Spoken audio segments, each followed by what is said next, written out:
ওপৰত আক্ৰমণ বিষয়টোক লৈ গৰম অসম বিধান সাংসদ ৰকিবুল হুছেইনক আক্ৰমণৰ বিষয়ক লৈ শুকুৰবাৰে বিৰোধীয়ে উত্তাল কৰে সদনৰ মজিয়াত কংগ্ৰেছে আনিলে সভা স্থগিতৰ প্ৰস্তাৱ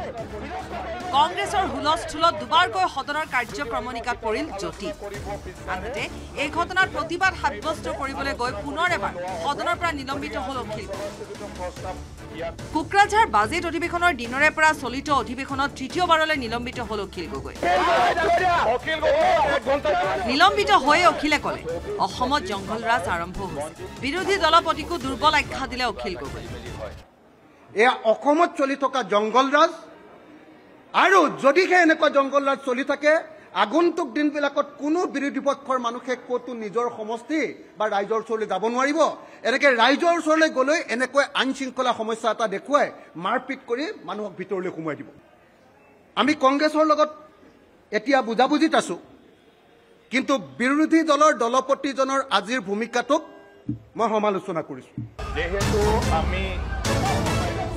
ইফালে ইয়াৰ পূৰ্বে বিধানসভাৰ মজিয়াত সভা স্থগিত প্ৰস্তাৱ আনিছিল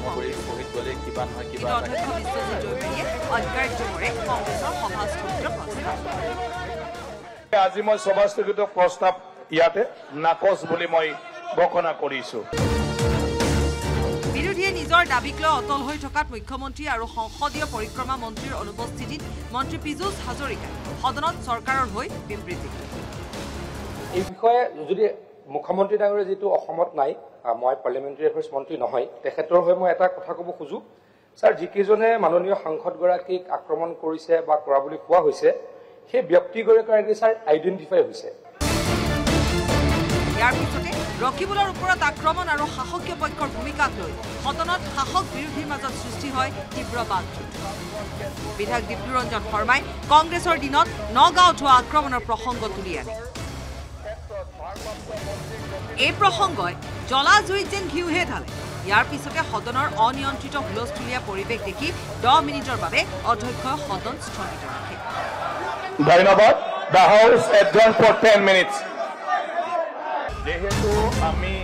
10 মিনিটৰ পাছত পুনৰ সদন আৰম্ভ হয় যদিও পুনৰ বিৰোধী পক্ষই আৰম্ভ কৰে সভা স্থগিত প্ৰস্তাৱৰ অখিল গগৈ আৰু চামগুৰি বিধায়ক দীপ্তিৰঞ্জনৰ মাজতো আৰম্ভ হয় ইয়াৰ মাজতে সংসদীয় পৰিক্ৰমা মন্ত্ৰী চন্দ্ৰমোহন পাটোৱাৰীয়ে দিলে মুখ্যমন্ত্ৰীৰ হৈ সদনত এই গোটেই বিষয়টো তদন্ত যিহেতুকে মানে মুখ্যমন্ত্ৰী ইমিডিয়েটলি কালি গোটেই বিষয়টো তদন্ত কৰিব দিছে গতিকে তাতে যিখিনি আইডেণ্টিফাই কৰা হৈছে আৰু যিসকল ব্যক্তিক আৰু আইডেণ্টিফাই কৰিবলগীয়া আছে ঠিক কৰায়ত্ব কৰা হ'ব আৰু তেওঁলোকৰ বিৰুদ্ধে ব্যৱস্থা লোৱা হ'ব আকৌ সদনৰ আৰম্ভণিৰ দিনাই আমাৰ ন্যায়ৰ দাবী সদনৰ দ্য হাউস এডজন ফৰ 10 মিনিটস দ্বিতীয়বাৰ সদন স্থগিত হোৱাৰ পাছত আৰম্ভ হোৱা কাৰ্যক্ৰমণিকাত বিৰোধী দলপতিয়ে বিধানসভাৰ পৰৱৰ্তী দিনটোত সংসদ আক্ৰমণৰ ঘটনাক একশ্যন পেকেজ ৰিপৰ্ট সদনত দাখিলৰ দাবী কেমেৰা সঞ্জয় বৰা আৰু প্ৰভাস সিঙৰ